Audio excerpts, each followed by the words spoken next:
On November 27th, Syrian rebels advanced eastward toward Aleppo, Syria's second largest city. Within 2 days, the insurgents had seized control of Aleppo, forcing the Syrian army to retreat and announce temporary withdrawal.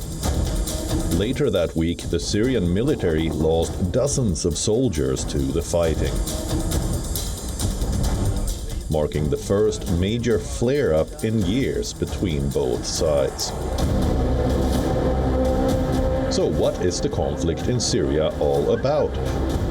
Why does Syria have a civil war? Why has the Syrian conflict erupted now?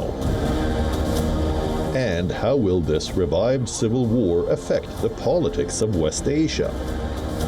How important is Syria to the world? All this and more on this week's episode of WION Wideangle.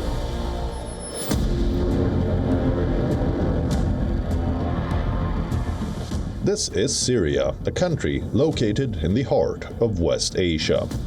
It shares borders with Turkey to the north, Iraq to the east, Lebanon to the west, and Israel and Jordan to the south, making it a major strategic player in West Asia. With a population of 25 million across an area of around 185,000 square kilometers, Syria is the 57th most populous and 87th largest country. Its area includes territory in the Golan Heights that Israel has been occupying since 1967. Before its civil war, over 22 million people called Syria home, but things have changed over the years. Millions are fleeing the country, leaving behind a Syria in crisis.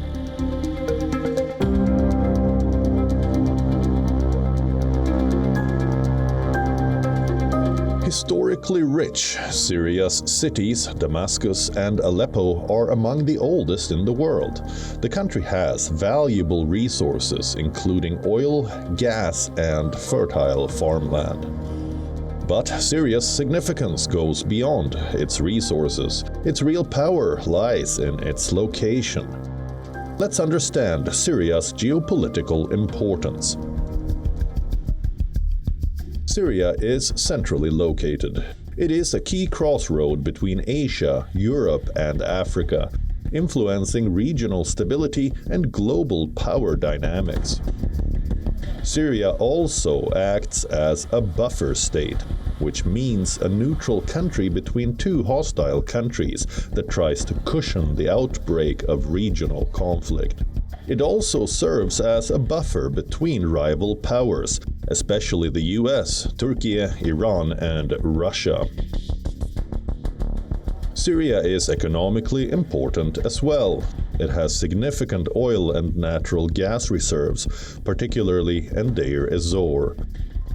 Syria's location makes it important for regional trade, including potential pipeline routes for oil and gas, which is why global powers like Russia, the US, Iran, and Turkey see Syria as a gateway to controlling trade routes, energy pipelines, and regional politics. This geographical position has contributed to Syria's involvement in regional power dynamics. Well, Syria has always historically been a strategic location. It lies in the eastern Mediterranean, and this is where many ancient trade routes lay, going across from what is today Iraq, historically Mesopotamia. So it's always had this strategic position. It's on the northern part of the Arab world, coming up against Turkey. It has some modest oil supplies, but principally it's the location. Of course, it also is to the north of Israel. It shares a border with Israel. Israel actually occupies part of Syria, the Golan Heights. And so it also is dragged into the Arab-Israeli conflict. But it is seen also by Iran as very key, because Iran wishes to have a corridor, well, it certainly used to have, all the way from Tehran to Beirut. And of course, Syria lies right in the middle. It is in this strategically important country that the fresh surge in violence has reignited one of the worst humanitarian crises of the 21st century. Syrian rebel forces launched a major offensive on Aleppo.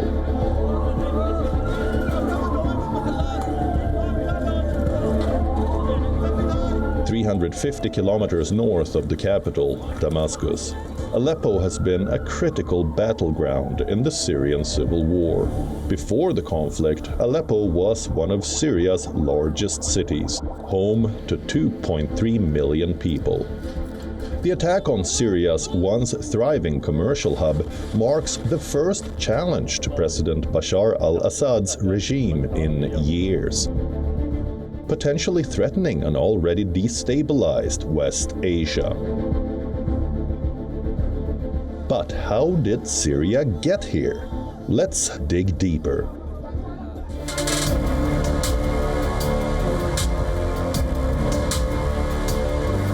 The Syrian Civil War began around the Arab Spring of 2010.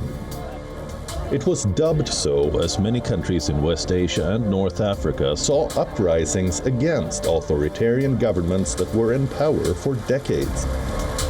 In some nations, like Tunisia and Egypt, the ruling governments were forced out. In most others, governments and militaries crushed the movements.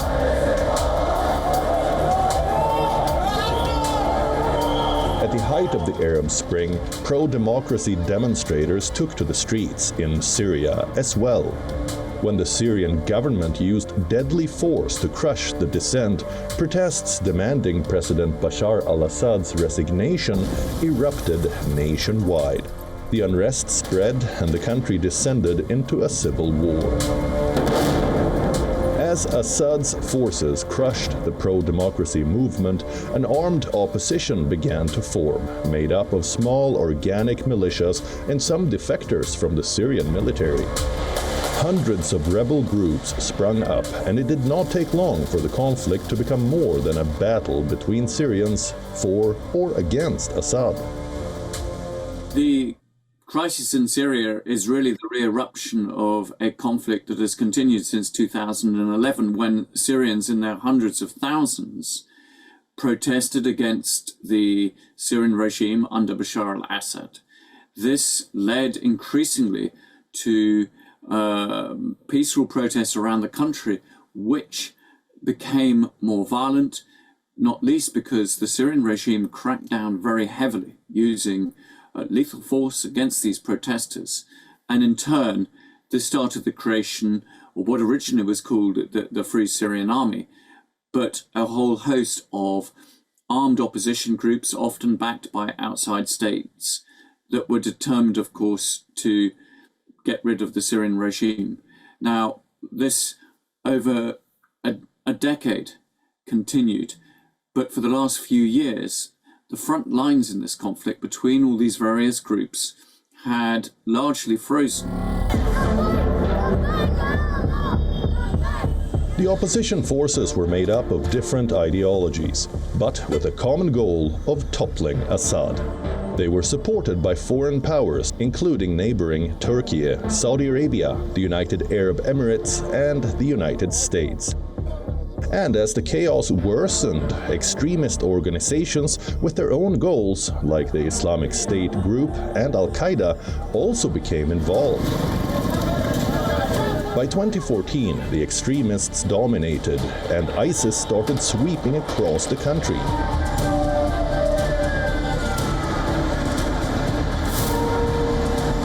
Fearing Syria would become a permanent terror hotbed.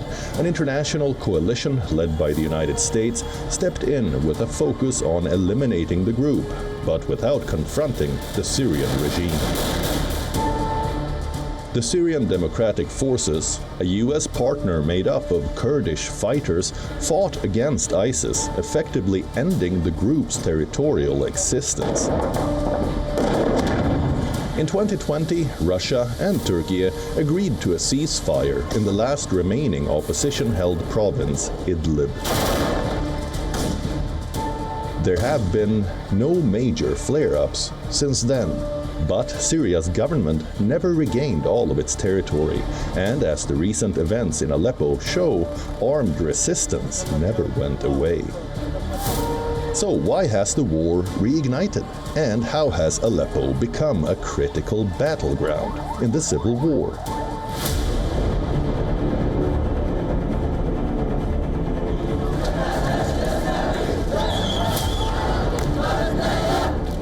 In 2012, rebel forces seized the eastern half of Aleppo, making it their stronghold against President Assad.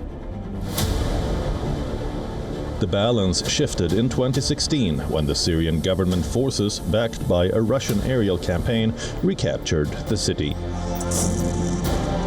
Marked by bombings and massive displacement, the siege of Aleppo became symbolic. The recent offensive began after the rebels formed a new coalition called the Military Operations Command, targeting areas surrounding Aleppo. The rebels advanced towards its outskirts. The new grouping is made up of a broad spectrum of opposition forces, from Islamist factions to moderates. Leading them is Hayat Tahrir al-Sham, or HTS, a former al-Qaeda affiliate in Syria that used to go by the name al-Nusra Front. The group officially cut ties with al-Qaeda and is now the de facto ruler in Idlib. These rebels could be seeking to capitalize on a weakened government whose key allies are heavily preoccupied with other conflicts. In response to the rebel advance, the Russian and Syrian air forces launched an aerial offensive in Aleppo and Idlib provinces. Aleppo was the main rebel stronghold, till Assad took it over in 2016. If the rebels succeeded in breaking through, it could mark a significant setback for Assad's forces and reignite intense urban warfare. Northern Syria has been rocked by a days-long insurgency as fighters swept through villages and towns and advanced into the city of Aleppo. The insurgency is led by Hayat Tahrir al-Sham, a group designated by the United States and the United Nations as a terrorist organization. Armed groups backed by Turkey are also involved in this surprise attack. Now, unlike other insurgencies in war-torn Syria, it appears that the fighters face little to no resistance from the Syrian military, as they made their way through towns and villages and picked up munitions and vehicles left along the way. Now, Syria, alongside its key ally Russia, has launched a counterinsurgency. They have launched airstrikes over Idlib province, Hama, and Aleppo, trying to take out the insurgents. The Syrian army says that they've killed hundreds of insurgents over the past 24 hours. Now, this comes at an interesting time, as Syria's key allies Russia and Iran are preoccupied by conflicts of their own. And this recent flare-up in the Middle East also comes as there's conflict in the Gaza Strip and Lebanon.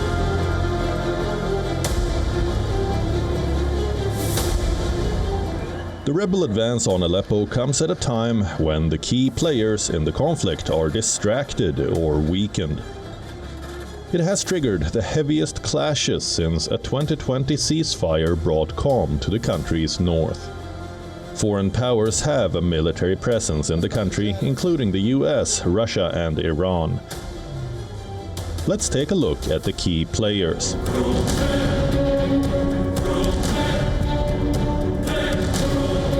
The Syrian government troops have long controlled a large part of the country, strengthened by the allied forces dispatched by Russia and Iran. Assad's forces control most of the major population centers, including the capital Damascus and cities in Syria's center, south and east. The Syrian government's capture of Aleppo in late 2016 was a turning point in the conflict, and their loss of the city in recent days is thus a huge setback. Russia, that had military bases in Syria before the war, launched an air campaign in support of Assad in 2015. It was crucial to turn the tide of the war in the government's favor.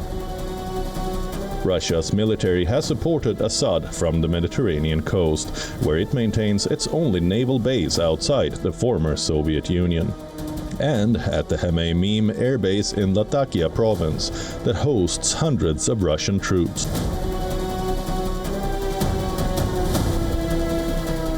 However, much of its attention and resources have been focused on its war in Ukraine.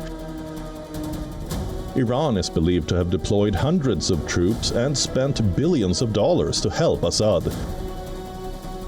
Thousands of militiamen, armed, trained and financed by Iran, are from Lebanon's Hezbollah group that has been vastly weakened by its recent war with Israel. Iraq, Afghanistan and Yemen have also fought alongside the Syrian army. On December 2nd, Iranian-backed Iraqi militias were deployed in Syria to back the government's counteroffensive.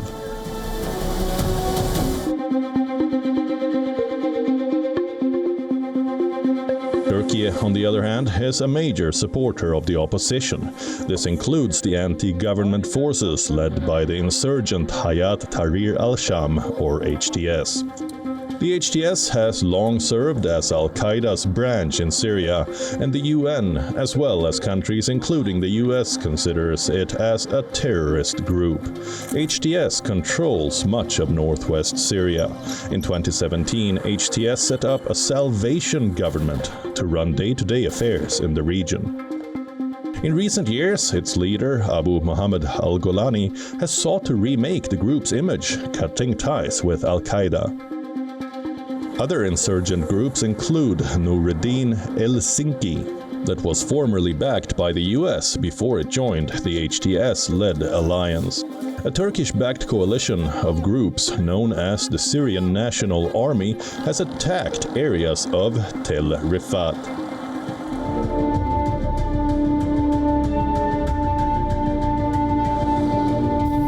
A US-led global coalition deployed special forces in Syria in 2014 to help an alliance of Kurdish and Arab militias called the Syrian Democratic Forces, or SDF. Since then, the SDF has battled the Islamic State group, capturing the land held by the extremists in eastern Syria. About 900 American troops are stationed in Syria's east to guard against a resurgence by the extremist group. SDF forces still control several neighborhoods of Aleppo encircled by insurgents. Turkey considers the principal Kurdish faction of the SDF to be linked to the banned Kurdistan Workers' Party, or PKK, that it and its allies regard as a terrorist group.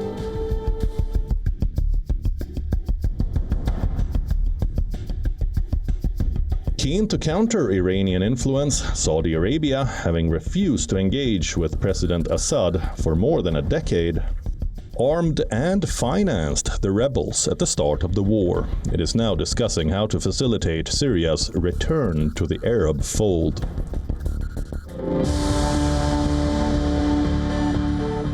Syria's defense ministry says dozens of soldiers are killed in the Aleppo offensive.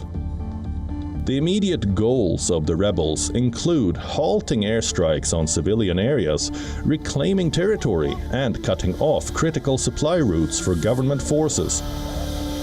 Their progress so far has been rapid. They have captured several villages, strategic highway interchanges, and military bases in Aleppo province. Bolstered by Russian air support, the Syrian military has launched intense airstrikes on opposition-held areas, including the cities of Idlib and Idlib. Meanwhile, the civilian casualties have mounted. Displaced people who fled from Aleppo to the countryside reached the town of Tabqa in northern Syria on the 3rd of December. We left Tel Rifat. We spent a night in Kafr Karis. Then we went from there in a convoy to Sheikh Najjar, and from there along the Raqqa road. A local official said centers are being set up to accommodate the arrivals. Of course, the autonomous administration mobilized all its institutions to receive people coming from the Shaba area. The autonomous administration opened 2 centers to receive them, and after that, they will be provided with accommodation centers in schools. There will be other plans to shelter them. On the other hand, residents of the Syrian capital Damascus say they are not scared by the escalation of violence. Some are even willing to stay put and face the consequences. Things are well. Thank God no one in Damascus is afraid. But as you can see, the country is being ruined. We have been ruined economically and everything has stopped. We are living in our homeland, on our land, in our country. We won't leave, that's all. Whatever happens, we won't leave. The renewed fighting has had devastating consequences for the Syrian civilians, particularly in opposition-held areas. The International Rescue Committee estimates it has displaced nearly 7,000 families. Syria's Civil War Monitor says the death toll from the rebel offensive in the country's north has risen to 704. That includes 110 civilians. The resurgence of the conflict raises the question: does the multi-sided conflict in Syria have an endgame? While the Assad regime controls 70% of Syrian territory, much of his control relies on the support of external allies like Russia and Iran. The sudden advance of the rebels in Syria's Aleppo represents a clear setback for Assad and his allies. It not only highlights the regime's vulnerability, given its allies are occupied with other military operations, but also underscores how easily violence can flare up in the volatile region, where several large geopolitical rivals are jockeying for influence and power.